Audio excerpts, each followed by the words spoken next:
Hello friends, हम कर रहे थे रिवीजन। यहाँ पे revision with the summary book. बेटा ये समरी बुक नहीं है तो डाउनलोड कर लीजिए मेरी वेबसाइट www.icleague.com से। रिटर्न्स चैप्टर का रिवीजन हम यहाँ पे स्टार्ट करेंगे। यहाँ पे रिटर्न्स बहुत सिंपल सी बात है भाई। GSTR1 क्या है, डिटेल्स ऑफ आउटवर्ड सप्लाई है, मंथली भी जाता है, अभी क्वार्टरली स्कीम भी आ गई है। तो यहाँ पे किसे फाइल करना है, हर एक रजिस्टर्ड पर्सन को करना है। क्या ड्यू डेट है, 11th ऑफ नेक्स्ट मंथ है या 13th ऑफ व्हाट नेक्स्ट, यहाँ पे जो भी टैक्स पीरियड है आपका वो है। ठीक है, यहाँ पे QRMP स्कीम अभी डिटेल में पढ़ेंगे तभी आपको समझेगा। GSTR2 क्या है, आपका मंथली स्टेटमेंट है। किसका भाई, इनवर्ट सप्लाई का।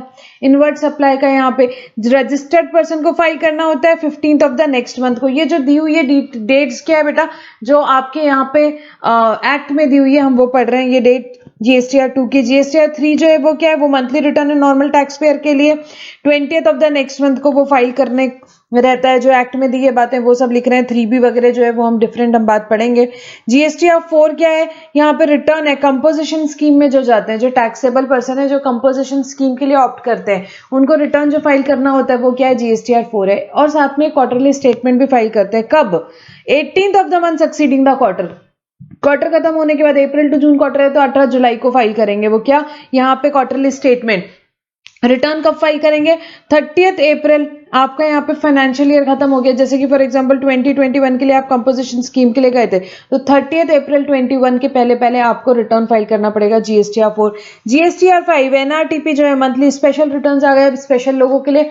Monthly return for non resident taxable person, resident tax payer, that is NRTP जो है, NRTP को यहाँ पे करना पड़ेगा।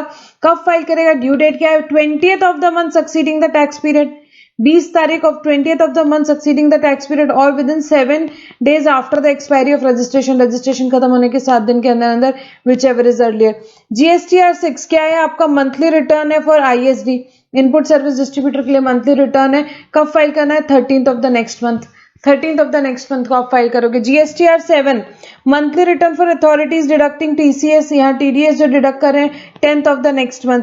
GSTR8 monthly statement for E-com operator depicting supply effecting through it, then E-com operator को फाइल करना है कब, 10 तारीख of the next month, 10th of the next month.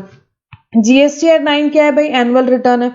Annual return है, कौन फाइल करेगा, registered person other than ISD, TDS, TCS tax payer, casual taxable person and NRTP। कब file करना है, 31st December of next financial year, 31st December of next financial year. GSTR10 क्या है भाई, final return है। Taxable person whose registration has been surrender और cancel, यहाँ पे जिसने अपना रजिस्ट्रेशन क्या किया है, यहाँ पे कैंसिल किया है, यहाँ कैंसिल किया है, सरेंडर किया है, उसने फाइल करना है 3 महीने के अंदर। कब से, जब से cancellation, from the date of cancellation या order of cancellation whichever is later. ठीक है, तो ये अपने अलग अलग रिटर्न है। GSTR1 to 10 हमने यहाँ पे देखा। GSTR1 की इनफैक्ट हम यहाँ पे डेट्स वगैरह जो अभी चल रही है वो हम देखते हैं। यहाँ देखो लास्ट पेज में, the time limit for furnishing details of output supply in GSTR1 has been extended in the following manner. जो भी पर्सन ऑप्ट कर रहे हैं QRMP स्कीम के लिए, quarterly return monthly payment scheme है। ठीक है, नेम इटसेल्फ सजेस्ट क्या है, क्वार्टरली रिटर्न फाइल करना है। So for example April to June quarter का कब तक फाइल करना है आपको, 13 जुलाई, 13th day of the month succeeding such tax period. ठीक है, अदर्स के लिए जो मंथली वाले हैं 11th of the month succeeding the tax period. तो फॉर एग्जांपल अप्रैल का कब करोगे आप, यहाँ पे 11th ऑफ मई का कब करोगे, 11th ऑफ जून। ठीक है, तो ये क्या है, GSTR1 की डेट जो अभी करेंटली चल रही है। इसमें काफी चेंजेस आ गए अभी करेंटली, ये दिस इज ऑपरेशनल। अब QRMP स्कीम क्या है, बहुत सिंपल सी बात है मैम, क्वार्टरली रिटर्न फाइल कर सकते हैं, मंथली पेमेंट कर सकते हैं। ये किसके लिए आई है ये स्कीम, ये एक ऑप्शनल रिटर्न फाइलिंग स्कीम है। स्मॉल टैक्स पेयर जो है, स्मॉल टैक्स पेयर जो है जिनका एग्रीगेट एनुअल टर्नओवर जो है 5 करोड़ तक है इस साल में या पिछले साल में, यहाँ पे ठीक है, तो उनको क्या कर सकते हैं, वो यहाँ पे इस स्कीम में जा सकते हैं यहाँ पे। ठीक है, इस साल में और पिछले, इस साल में भी आपका अगर एक्सीड जब हो जाता है 5 करोड़ तब आपको स्कीम से आउट हो जाते हो। तो आपको क्या देखना है, अभी पिछले साल में आपका एग्रीगेट टर्नओवर कितना था, यहाँ पे एग्रीगेट टर्नओवर 5 करोड़ तक के ही था। ठीक है, तो आप quarterly return monthly payment scheme में बिल्कुल जा सकते हैं और फर्निश कर सकते हो आपका GSTR1 और 3B क्वार्टरली बेसिस पे। और टैक्स बट आपको मंथली पे करना है सिंपल चालान से। कितना कंप्लायंस बर्डन कम हो जाएगा भाई, पहले हम 12 GSTR1 फाइल करते थे, 12 GSTR3B फाइल करते थे, अब सिर्फ 4 करना है, एक क्वार्टर का एक करना है। ठीक है, सो कंप्लायंस बर्डन बहुत कम हो जाएगा। एलिजिबिलिटी, कौन एलिजिबल है इसके लिए, जो टैक्स पेयर जिसका एग्रीगेट टर्नओवर कब तक कितना है, अप टू 5 करोड़ है पिछले साल में, अप टू 5 करोड़ से पिछले साल में, वो एलिजिबल रहेंगे। Next, exercising option, taxpayer can opt in for any quarter from the first day of the second month of the preceding quarter to the last day of the first month of the quarter. For example बेटा, यहाँ जुलाई अगस्त सितंबर, जुलाई to September quarter के लिए आप क्या कर रहे हो, यहाँ पे ऑप्ट करना चाहते हो, तो क्या आपका विंडो क्या दिया हुआ है, आप कब से कब तक ऑप्ट कर सकते हो, 1 मई से लेके 31 जुलाई तक। देख लो, अप्रैल टू, यहाँ पे आप जुलाई टू सितंबर के लिए जा रहे हो, तो from the first day of the second month of preceding quarter, first day of second month of preceding quarter, जो पिछला क्वार्टर था अप्रैल टू जून, उसका first day of second month क्या आ गया, 1 मई, till to the last day of the first month of the quarter, to the last day of the first month of the quarter, इस quarter July to सितंबर का last day of first month 31 जुलाई। तो इस period का आपने क्या करना है भाई, इस पीरियड ये आपकी विंडो है जिसमें आप ये ऑप्शन एक्सरसाइज कर सकते हो। Criteria, tax payer must have furnished last return as on due of exercising such option. For example, is exercising the option on 27 जुलाई,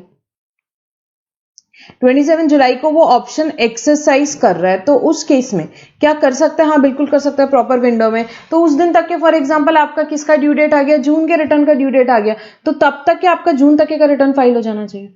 तो जिस दिन आप ऑप्शन एक्सरसाइज कर रहे हो उस दिन तक के जो भी रिटर्न आपके ड्यू है वो सारे रिटर्न आपने क्या कर लेना चाहिए, एक्सरसाइज कर लेना चाहिए। आपने ऑप्शन एक बार एक्सरसाइज कर लिया तो बार बार आपको बताना नहीं है कि भाई मैं हर क्वार्टर के लिए कर रहा हूँ, अनटिल अनलेस आप वहां पे रिवाइज कर रहे हो वो ऑप्शन।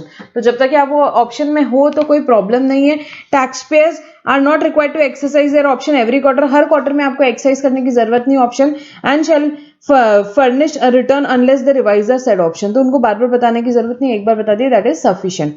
आईएफएफ इनवॉइस, अब देखो यहाँ पे एक फैसिलिटी, एक नई चीज आई है आईएफएफ, इनवॉइस फर्निशिंग फैसिलिटी। तो invoice details can be filed in GSTR one or by using IFF for first and second month of the quarter.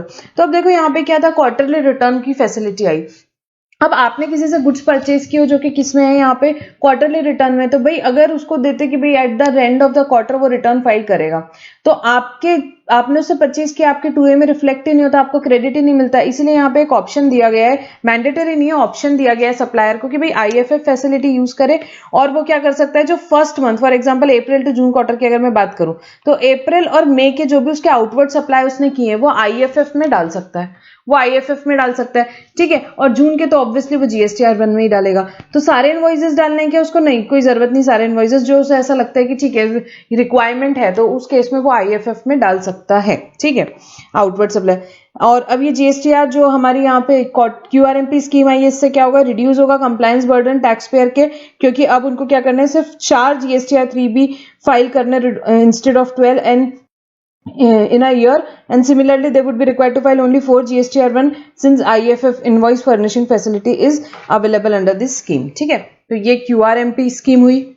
Next बेटा एनुअल रिटर्न आपको कब तक फाइल करना होता है, 31 दिसंबर ऑफ नेक्स्ट फाइनेंशियल ईयर। तो अगर मैं 21-22 की बात करती हूँ, आपको इसका एनुअल रिटर्न कब तक फर्निश करना रहेगा, 31 of December 2022। This is the due date जो मेंशन की हुई है एक्ट में। एक्चुअली हो सकता है पोस्टपोन होती ही रहती है, वो बात अलग है, बट एनुअल रिटर्न की ड्यू डेट क्या है यहाँ पे जो एक्ट में दी हुई है, 31 दिसंबर 2022। इस रिटर्न में क्या होता है, you need to furnish details of expenditure income for the entire financial year. Annual return में क्या रहेगा, साथ में सेल्फ सर्टिफाइड रिकंसिलिएशन स्टेटमेंट है। क्या है, सेल्फ सर्टिफाइड, आपको सर्टिफाई करना है, सेल्फ सर्टिफाइड रिकंसिलिएशन स्टेटमेंट। क्या रिकंसाइल करेगा, वैल्यू ऑफ सप्लाई रिकंसाइल करेगा मैम, किसके हिसाब से, रिटर्न के हिसाब से जो साल भर के लिए है वो, और ऑडिटेड एनुअल फाइनेंशियल स्टेटमेंट्स। तो सेल्फ सर्टिफाइड रिकंसिलिएशन स्टेटमेंट क्या रिकंसाइल करेगा, वैल्यू ऑफ सप्लाई, किसका, रिटर्न्स का और ऑडिटेड एनुअल फाइनेंशियल स्टेटमेंट का। किसको फर्निश करना है सेल्फ सर्टिफाइड, यहाँ पे रिकंसिलिएशन स्टेटमेंट जिसका फाइनेंशियल ईयर में एग्रीगेट टर्नओवर एक्सीड किया है 5 करोड़ से ज्यादा है, उससे करना है बेटा, जिसका एक्सीड किया है 5 करोड़। सो ये 21-22 में जिसका क्या हुआ है, अगर हम यहाँ 21-22 की बात कर रहे हैं तो 21-22 में जिसका एग्रीगेट टर्नओवर एक्सीड हुआ है 5 करोड़ से ज्यादा, उसको एनुअल रिटर्न के साथ फर्निश करना है क्या, सेल्फ सर्टिफाइड, खुद ही सर्टिफाई करना है, रिकंसिलिएशन स्टेटमेंट।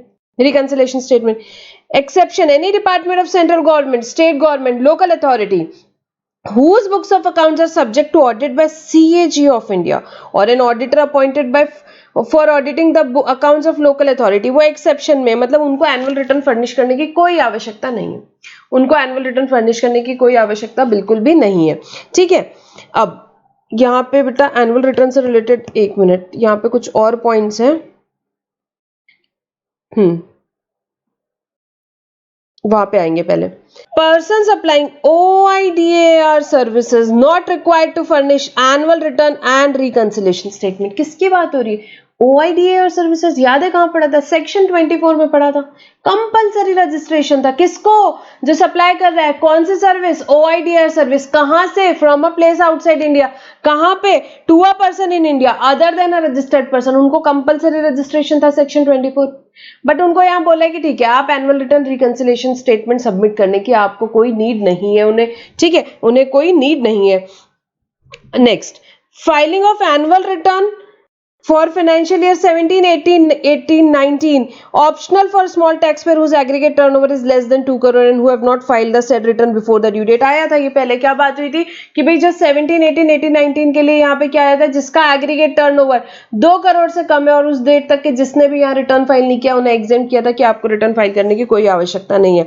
एक और यहाँ एक छोटा सा पॉइंट है, Nil GSTR 3B and GSTR 1 can be filed through SMS। तो बेटा यहाँ पे ठीक है, एनुअल रिटर्न से रिगार्डिंग नहीं है, डिफरेंट पॉइंट है, वो एक पढ़ लेते हैं फिर उसके बाद वापस वहीं पे जाएंगे।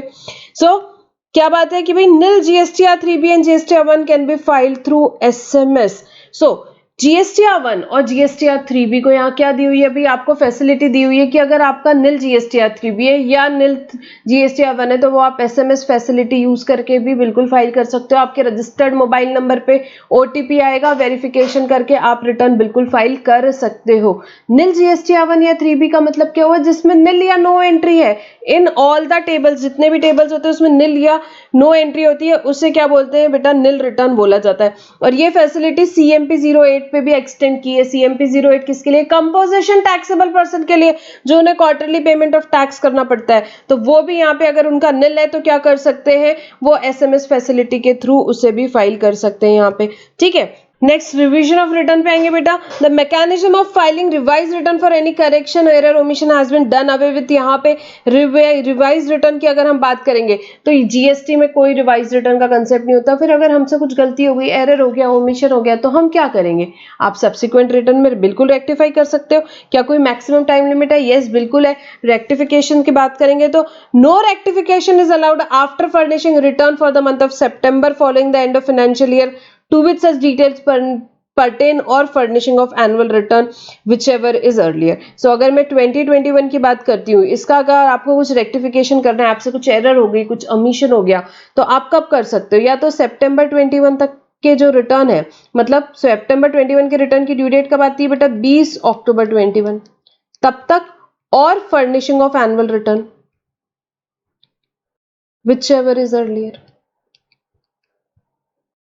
विचएवर इज अर्लियर, तब तक आप कर सकते हो। रेक्टिफिकेशन, आपसे कोई गलती हो गई तो आपको ये मैक्सिमम टाइम लिमिट दी हुई है। रिवीजन ऑफ रिटर्न का कोई कंसेप्ट GST में है नहीं, रिवीजन ऑफ रिटर्न का कोई कंसेप्ट GST में है नहीं, ठीक है। अब लेट फीस से रिलेटेड प्रोविजन देखेंगे। सबसे पहले सेक्शन 47 पढ़ेंगे। लेट फीस क्या थी उसमें? Levied for delay in filing return any registered person who fails to furnish the following by the due date. Statement of outward supply, अगर कोई यहाँ पे क्या कर रहा है? फर्निश कर रहा है लेट, जो कि GSTR 1 है, या कोई भी रिटर्न जो उसे एप्लीकेबल है वो लेट फाइल कर रहा है, फाइनल रिटर्न अगर वो लेट फाइल कर रहा है तो उसने क्या करना है? लेट फीस फाइल यहाँ पे पे करनी है, उसको लेट फीस पे करनी है। कितनी? 100 rupees per day during which such failure continues, और 5000 विच एवर इज लोअर। हर एक दिन का 100 रुपए जब तक के भी फेलियर कंटिन्यू रहा, या 5000 रुपए which ever is lower, whichever is lower, ठीक है। तो ये जो है ये किसकी? CGST एक्ट की लेट फीस है। इक्वल अमाउंट SGST में भी लगेगा। An equal amount of late fee is payable by such person under respective SGST या UTGST एक्ट एज वेल, जो भी एप्लीकेबल है। Penalty leviable under IGST act क्या रहेगी? Sum total of the penalties leviable under CGST and SGST act, ठीक है। तो IGST में क्या हो जाती है? सम टोटल हो जाती है। तो ये जो 100 रुपीज पर डे या 5000 विच एवर इज लोअर दिया हुआ है, ये किसका दिया हुआ है? CGST act. CGST एक्ट का सेक्शन 47 पढ़ रहे हैं, यहाँ पे दिया हुआ है। इक्वल अमाउंट किस में लगेगा? SGST, UTGST, whatever is applicable. The late fee can be waived off partially or fully by the central government. ठीक है, यहाँ पे पावर दिया हुआ है, गवर्नमेंट चाहे तो पार्शियली फुल्ली अगर कोई लेट फीस कभी वेव करना चाहती है किसी पीरियड की तो बिल्कुल कर सकती है, गवर्नमेंट के पास पावर है। Consequently, since the inception of GST law, late fee is being regularly waived off by central government either partially or fully। और शुरुआत के काफी पीरियड्स की बेटा लेट फीस कंटिन्यूसली गवर्नमेंट ने वेव की है, ये पावर को एक्सरसाइज किया है। नया नया लॉ आया था, काफी सारी दिक्कतें आ रही थी, टेक्निकल ग्लिचेस थे, तो गवर्नमेंट ने यहाँ पे ये पावर रेगुलरली यूज किया है और लेट फीस क्या करिए, वेव करिए। अब देखेंगे बेटा इसमें अमेंडमेंट क्या हुआ है। Late fees rationalise from the tax period June 2020 onwards और क्वार्टर एंडिंग, जो भी आपका एप्लीकेबल होता है बेटा यहाँ पे क्वार्टर एंडिंग ऑफ जून 2020 और financial year 2021 onwards as the case may be, late fee for delay filing of GST 1, 3B, 4 and 7 has been rationalised as follow. तो ये देखेंगे हम कैसे रैशनलाइजेशन हुआ है। For delay filing of GST 1 and 3B, यहाँ पे अगर आपने GST 1 या GST 3B या दोनों भी लेट फाइल किया तो क्या रहेगी लेट फीस देखेंगे। Total amount of late fee payable under section 47 of the CGST act from June 2021 और क्वार्टर एंडिंग जून 2020 ऑनवर्ड्स, मतलब जो भी अगर आप QRMP स्कीम में जा रहे हो तो आपको क्वार्टर एप्लीकेबल होगा, नहीं तो मंथली वाले हो गए आप। By the registered person who fail to furnish GST 1 and or form GST 3 by the due date shall be as follows. देखेंगे अगर आप रजिस्टर्ड पर्सन हो जिसका क्या है nil outward supply in the tax period whose total amount of tax payable in GST 3B is nil as the case में भी, दोनों में से कुछ भी हो सकता है भाई। अगर आप GST 1 की हम बात करें तो क्या आपका नील आउटवर्ड सप्लाई, कोई आउटवर्ड सप्लाई नहीं है, या आपका कुछ भी टैक्स पेबल नहीं है, टैक्स पेबल जो 3B में है कुछ भी नहीं है। ठीक है, उस केस में अगर आप लेट फाइल करते हो तो आपको क्या हो जाएगी, आपकी लेट फीस 500 हो जाएगी, 250 CGST में, 250 IGST में, 250 CGST में, 250 IGST में। Similarly registered person other then those covered in one above, इनके अलावा जो है मतलब जिनका भाई या तो कुछ तो आउटवर्ड सप्लाई है या कुछ तो टैक्स पेबल है, और एग्रीगेट टर्नओवर जिनका क्या है less than equal to 1.5 CR है, तो उस केस में क्या होगा, उनकी लेट फीस 2000 रहेगी, 1000 अंडर CGST, 1000 अंडर SGST। या जिनका aggregate turnover between 1.5 to 5 crore है यहाँ पे, ठीक है, 1.5 से 5 करोड़ के बीच में है, उनका क्या रहेगा 5000 लेट फीस है, 2500 अंडर CGST, 2500 अंडर SGST। इनके अलावा जो रजिस्टर्ड पर्सन बच गया, मतलब जो 5 करोड़ से ऊपर वाले हैं और जिनके यहाँ पे क्या हो गया बेटा, यहाँ पे कुछ तो टैक्स पेबल आ रहा है या आउटवर्ड सप्लाई है, उनका लेट फीस जो भी स्पेसिफाइड थी सेक्शन 47 में, मतलब ये जो लेट फीस थी, जो लेट फीस ऑलरेडी हमने देखी 100 रुपीज पर डे और 5000 विच एवर इज लोअर, वो लगेगी उनको।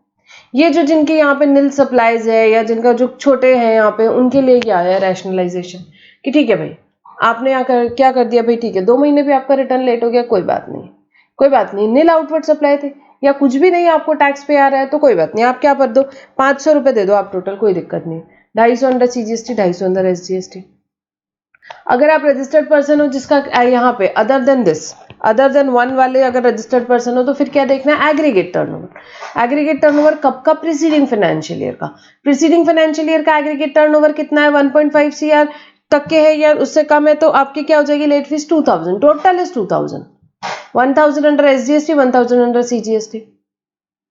ठीक है, अगर यहाँ पे आपका एग्रीगेट टर्नओवर 1.5 CR से ज्यादा है बट इक्वल टू 5 करोड़ तक है या लेस देन 5 करोड़ तक है, तो उस केस में आपकी लेट फीस क्या हो जाएगी 5000 टोटल, 2500। ठीक है, और इसके अलावा भी कोई आप मतलब 5 करोड़ से ज्यादा वाले होंगे डेफिनेटली, तो उस केस में लेट फीस जो थी वही लगेगी। ये किसके लिए, GST 1, 3B दोनों के लिए, 1, 3B दोनों के लिए। For QRMP scheme the requirement to furnish return under the provision to this section is quarterly. QRMP scheme में आपकी रिटर्न की रिक्वायरमेंट क्या है, quarterly. Accordingly late fee would be applicable for delay in furnishing of the said quarterly return details of outward supply. Definitely it is clarified that no late fees is applicable for delay in payment of tax in first 2 months of the quarter। किसकी बात हो रही है यहाँ पे, return की बात कर रहे हैं, GST 3B रिटर्न की बात कर रहे हैं। तो यहाँ पे अगर आपका क्वार्टरली रिटर्न एप्लीकेबल होता है तो ये लेट फीस जो है ये किसके हिसाब से दी हुई है, यहाँ पे जो भी लेट फीस है क्वार्टर के हिसाब से। ठीक है, यहाँ पे जो हम लेट फीस का देख रहे हैं, क्या लेट फीस जो एप्लीकेबल रहेगी वो किसके हिसाब से रहेगी, क्वार्टर के हिसाब से लेट फीस एप्लीकेबल रहेगी, डिले इन क्वार्टर के हिसाब से रहेगी। ठीक है, तो यहाँ पे ये क्लैरिफाई कर दिया है कि no late fees is applicable for delay in payment in first 2 months of the quarter. पहले 2 महीने वाला जो है आपका, उसमें कोई लेट फीस नहीं लगेगी आपको। ठीक है, किसकी बात हो रही है? जीएसटी 1 या 3B अगर आप लेट फाइल करते हो तो उसके हिसाब से लेट फीस की बात हो रही है। ठीक है, तो यहाँ पे मैंने जून का for example 3B late file किया था, मेरा टैक्स पेबल कुछ भी नहीं आया, मैंने कब फाइल किया? समवेयर अराउंड सितंबर फाइल किया, तो मेरे को लेट फीस क्या लगेगी? 500 रुपए लगेगी, 500 रुपए लगेगी। ठीक है, अब मैंने अगर जून क्वार्टर का लेट फाइल किया, मेरे को यहाँ पे क्वार्टर एप्लीकेबल हो रहा है, दिसंबर क्वार्टर का मैंने लेट फाइल किया फॉर एग्जांपल, दिसंबर क्वार्टर का, तो मेरे को लेट फी मैंने दिसंबर क्वार्टर का कभी तो जाकर के मार्च में फाइल किया, तो मुझे लेट फीस क्या लगेगी? 500 या क्वार्टर की लेट फीस रहेगी, क्योंकि रिटर्न यूआरएमपी वालों का क्या है? क्वार्टर का है, तो डिपेंड करेगा ये पर टैक्स पीरियड या क्वार्टर, व्हाटएवर जो भी आपका टैक्स पीरियड है उसके हिसाब से होगा। मंथली टैक्स पीरियड है तो आपका क्वार्टरली टैक्स पीरियड है वो, तो उसके हिसाब से ये लेट फीस रहेगी। ठीक है, next, for delay in filing GSTR4, total amount of late fees payable under section 47 of the CGST act from financial year 21-22, GSTR4 की बात कर रहे हैं। अगर यहाँ पे कंपोजिशन वाले GSTR4 फाइल करते हैं, ठीक है, so late fees, total amount of late fee under section 47 from 21-22 onwards by the registered person who failed to furnish GSTR4 by the due date, that is composition taxpayer, shall be as follows. Where total tax payable in GSTR4 is nil, आपका कुछ tax payable नहीं है तो 500 रुपए, 500 रुपए, और registered person other then those covered in one above, मतलब अगर कुछ टैक्स पेबल आता है तो 2000 रुपीज, तो 2000 रुपीज ये कर दिया इनके लिए भी rationalisation. For delayed filing of GSTR7, ठीक है, तो यहाँ पे total amount of late fee payable under section 47 by any registered person required to deduct tax at source, TDS deductors के लिए बात हो रही है। वो लोग GSTR7 यहाँ पे फाइल करते हैं under the provisions of section 51 for delay filing of GSTR7 for the month of June 2021 onward, June 2021 के बाद से क्वांटम ऑफ लेट फीस क्या है? 24 for every day during which such failure continues, और ₹100 विच एवर इज लोअर, सो 25 रुपए per day जितने दिन failure continue होता है, और 100 rupees whichever is lower, और 100 rupees whichever is lower. तो GSTR1, 3B बेटा, GSTR4 और GSTR7 इसमें रैशनलाइजेशन आया है। ठीक है, जनरली सेक्शन 47 में लेट फीस कितनी है? 100 रुपीज पर डे और 5000 which ever is lower. But अगर आपने GSTR1 या 3B यहाँ लेट फाइल किया तो सबसे पहले आपको क्या देखना पड़ेगा? GSTR1 है तो क्या आउटवर्ड सप्लाई निल थी? GSTR3B है तो क्या टैक्स पेबल निल था? यस, तो आपकी यहाँ पे लेट फीस कितनी रहेगी? 500 रुपए टोटल। नहीं, बट अगर ऐसा नहीं था तो फिर सेकंड स्टेप में देखना aggregate turnover. Aggregate turnover preceding financial year में कितना था? अच्छा, 1.5 CR से कम था, okay okay, then 2000 rupees. 1.5 CR से 5 CR तक के है तो क्या हो जाएगा यहाँ पे? 5000 रुपीज। एंड यहाँ पे कितना था बेटा? इक्वल टू और लेस देन 1.5 CR है तो 2000 रुपीज। 1.5 CR से ज्यादा, इक्वल टू और लेस देन 5 CR है तो 5000 रुपीज। एंड उसके अलावा कोई भी है तो जो लेट फीस थी, मतलब 100 रुपीज पर डे और 5000 विच एवर इज लोअर। ठीक है, QRMP स्कीम में क्वार्टर के हिसाब से देखना है, ये लेट फीस जो एप्लीकेबल रहेगी क्वार्टर के हिसाब से रहेगी। GSTR4 आपने लेट फाइल किया तो आपको देखना है सबसे पहले क्या टैक्स पेबल निल था? यस, तो 500 रुपीज। उसके अलावा कोई भी केस है 2000 रुपीज। और यहाँ GSTR7 के लिए क्या है बेटा? 25 rupees per day every day during which failure continues, और 100 rupees whichever is lower. Next, late fees levied for delay in filing annual return. Annual return यहाँ पे आएगा 47(2) में। यहाँ 47(1) में क्या था? फाइनल रिटर्न था। फाइनल रिटर्न आपको पता है आप कैंसिलेशन ऑफ रजिस्ट्रेशन पे फाइल करते हो, वहां पे वो हमारे डिस्कशन है एप्लीकेबल था 47(1) का। अभी any registered person who fails to furnish annual return, किसकी बात हो रही? Annual return by the due date shall be liable to pay a late fee. उनको लेट फी लगेगी कितनी? 100 rupees per day during which such failure continues, और 0.25% of turnover of the person in the state. पढ़ा था turnover in the state और union territory की definition, बस उसका 0.25% या 100 rupees per day. Annual return late file करने का फीस क्या है? यहाँ पे late fees 100 rupees per day जब तक कि आपका फेलियर कंटिन्यूड रहे, या 0.25% of turnover in the state और union territory which ever is lower. Turnover in a state और यूनियन टेरिटरी की डेफिनेशन हमने पढ़ी थी, आपको याद हो तो। ठीक है, वो डेफिनेशन बहुत सारी जगह काम आती है, यहाँ पे भी एक जगह पे काम आती है। ठीक है, सो ये क्या हुआ बेटा? ये यहाँ पे हमने सेक्शन 47 यहाँ पे पढ़ा। तो बेटा ये तो रिटर्न्स का पार्ट हुआ। सेकेंड, एक GST प्रैक्टिशनर का कंसेप्ट है, वो समझेंगे क्या है। सेक्शन 48 में दिया हुआ है बेटा, authorisation for an eligible person to be act as an approve GSTP practitioner के जैसे कौन यहाँ पे रह सकता है? सो अ रजिस्टर्ड पर्सन क्या कर सकता है? ऑथराइज कर सकता है भाई जीएसटीपी को कि भाई तू ये काम कर, मेरे बिहाफ में रिटर्न वगैरह भर दे। क्या क्या कर सकता है जीएसटीपी फंक्शंस वगैरह हम देखेंगे अभी थोड़ी देर में। हाँ, GSTN provides separate user ID and password to GSTP to enable him to work on behalf of clients without asking for their user ID and password। तो यहाँ पे GSTN क्या करेगा? सेपरेट यूजर आईडी और पासवर्ड देगा इन लोगों को, separate user ID और पासवर्ड देगा GSTP को, just goods and service tax practitioner को। कौन होना चाहिए वो? इंडियन सिटीजन होना चाहिए, पर्सन ऑफ साउंड माइंड होना चाहिए, not been convicted by competent court होना चाहिए, और जिन्हें इंसॉल्वेंट भी नहीं करार किया गया। चार चीजें इंपॉर्टेंट है। इंडियन सिटीजन होना चाहिए बेटा, पर्सन ऑफ साउंड माइंड होना चाहिए, कोर्ट का कोई कन्विक्शन नहीं है और इसे इंसॉल्वेंट नहीं बोला गया है, और वो सेटिस्फाई करता है any of the following condition. Any of the conditions क्या? या तो वो retired officer of commercial tax department of any state government है, यहाँ पे स्टेट गवर्नमेंट सीबीसी है, during the service under government and work in a post not lower than a group B gazetted officer for a period of at least 2 years, या उसे enrol किया गया as a what?